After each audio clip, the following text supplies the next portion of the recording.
Kenapa aku selalu bertemu dengan orang yang menyakitiku?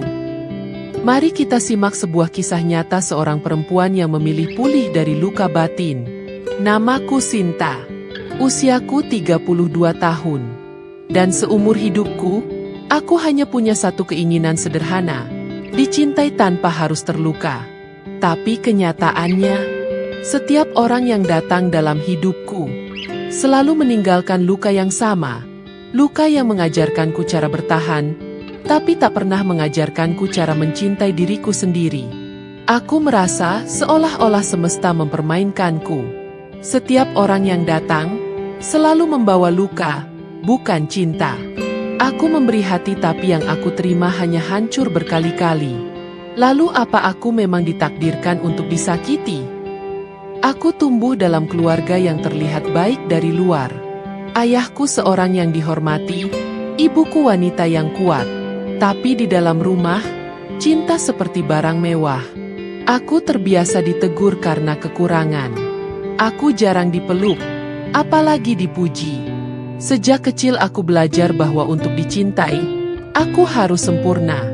Dan mungkin, tanpa kusadari, luka itulah yang menuntunku memilih orang-orang yang salah di kemudian hari. Saat aku berusia 21 tahun, aku jatuh cinta untuk pertama kali. Dia tampan, cerdas, dan di awal pertemuan kami dia penuh perhatian. Tapi beberapa bulan setelahnya, dia mulai menunjukkan wajah aslinya. Mengendalikanku, merendahkanku, membuatku merasa bersalah atas hal-hal kecil. Tapi aku tetap bertahan, karena kupikir, mungkin aku kurang baik. Mungkin aku harus berubah. Aku tidak sadar bahwa aku sedang dipenjara oleh bayang-bayang masa lalu. Aku mencoba membuktikan bahwa aku layak dicintai, bahkan oleh seseorang yang tak pernah benar-benar mencintaiku. Tapi akhirnya, aku kalah dan memilih mundur. Setelah hubungan itu berakhir, aku berjanji tak akan jatuh cinta lagi. Tapi hidup punya caranya sendiri. Karena itu aku jatuh cinta lagi, dan lagi. Tapi semuanya berakhir sama. Aku terluka dan mereka pergi. Ada yang selingkuh. Ada yang tiba-tiba pergi tanpa alasan. Ada juga yang hanya datang saat butuh, lalu hilang saat aku mulai mencintai. Sampai akhirnya aku lelah. Suatu malam, setelah pertengkaran hebat dengan pasangan terakhirku, aku duduk sendirian di pojok kamar, dan untuk pertama kalinya aku bertanya, Tuhan, kenapa aku selalu disakiti? Apa aku tidak pantas bahagia? Malam itu adalah malam yang mengubah hidupku.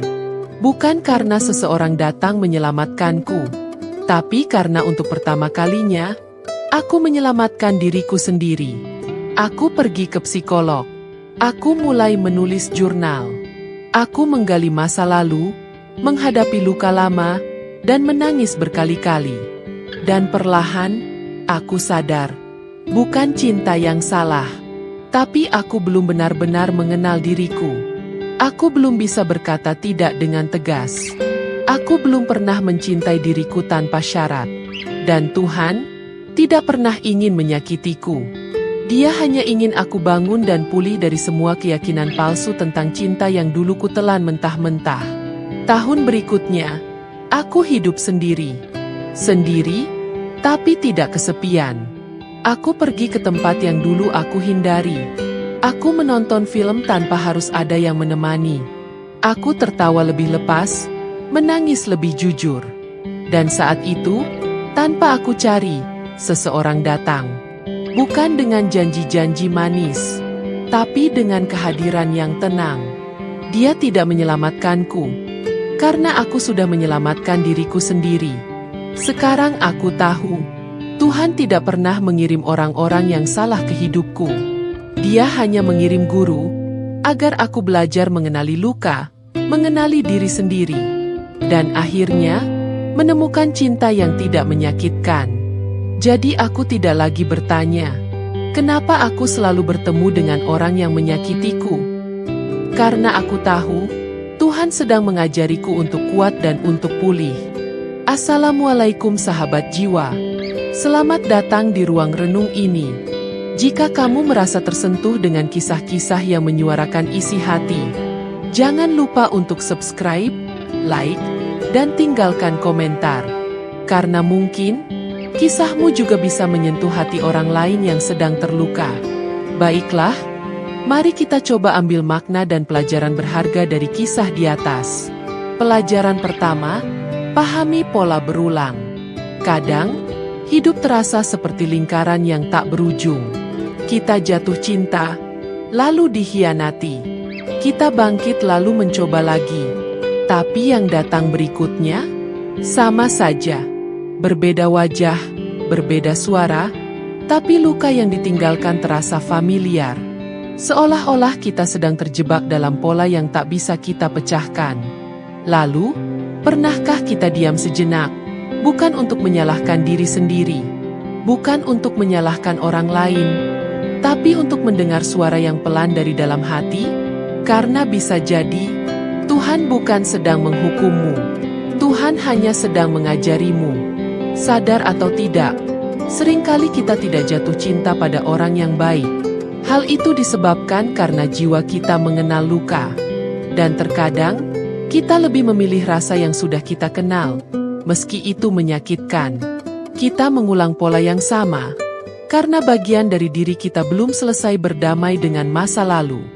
Bukan karena Tuhan kejam, tapi karena Tuhan ingin kita bangun, agar kita belajar mengenali diri, dan belajar mencintai diri sendiri, sebelum mencintai orang lain. Pelajaran kedua, mungkin luka itu adalah jalan pulang. Coba pikirkan, bagaimana jika luka-luka itu adalah cermin? Sebuah cermin untuk menunjukkan sesuatu yang tersembunyi dalam dirimu. Mungkin kamu terlalu sibuk membahagiakan orang lain, sampai lupa bahagia itu juga hakmu. Dan pada akhirnya, luka itu bukan datang untuk menyiksa, tapi untuk membawa pulang ke dalam dirimu sendiri.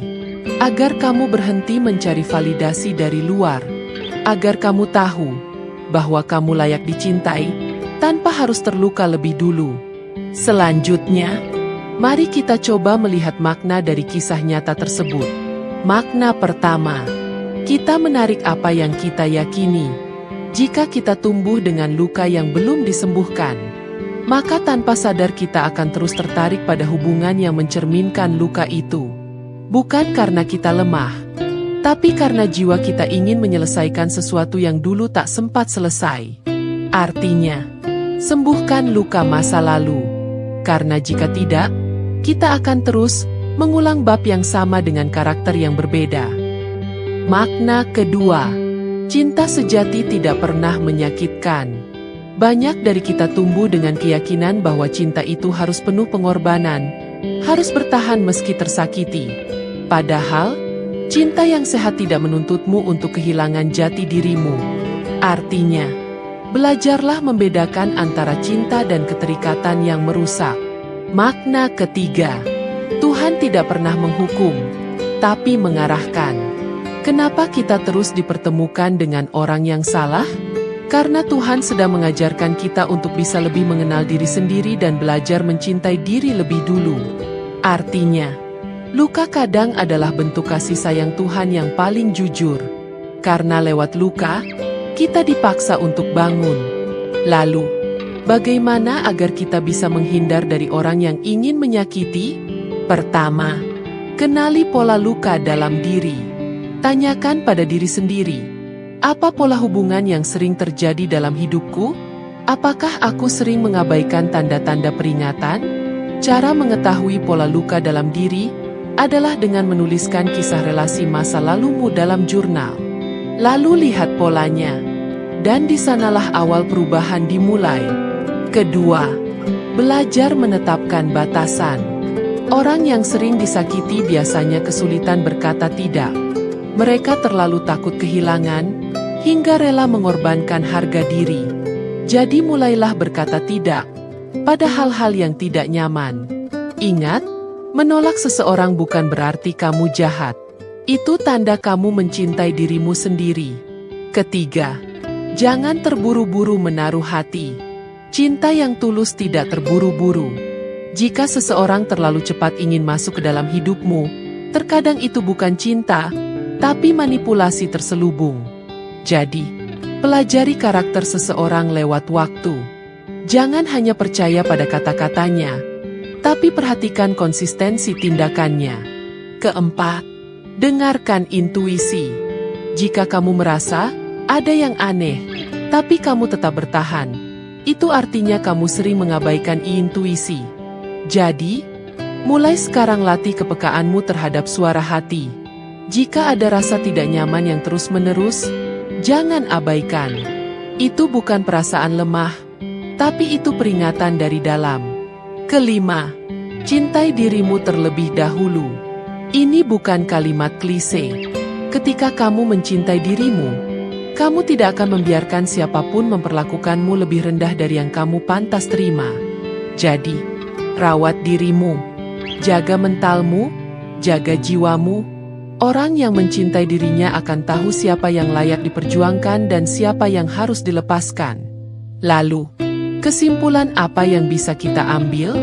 Kisah Sinta bukan hanya tentang patah hati, tapi tentang kebangkitan seorang manusia yang belajar melihat luka sebagai jalan pulang ke dalam dirinya sendiri. Kita tidak bisa menghindari semua orang yang menyakitkan, tapi kita bisa belajar mengenali mereka dan membebaskan diri kita sebelum luka semakin dalam. Jika kamu merasa video ini menyentuh hatimu, jangan lupa untuk like, subscribe, dan bagikan ke orang-orang yang kamu sayangi. Mungkin mereka juga sedang memikul luka yang tak terlihat.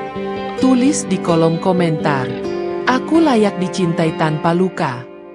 Sebagai tanda bahwa kamu siap memulai perjalanan baru, menuju cinta yang lebih sehat, dan hati yang lebih damai. Sampai jumpa di video selanjutnya. Tetap kuat, tetap pulih, dan tetap jadi dirimu yang paling jujur.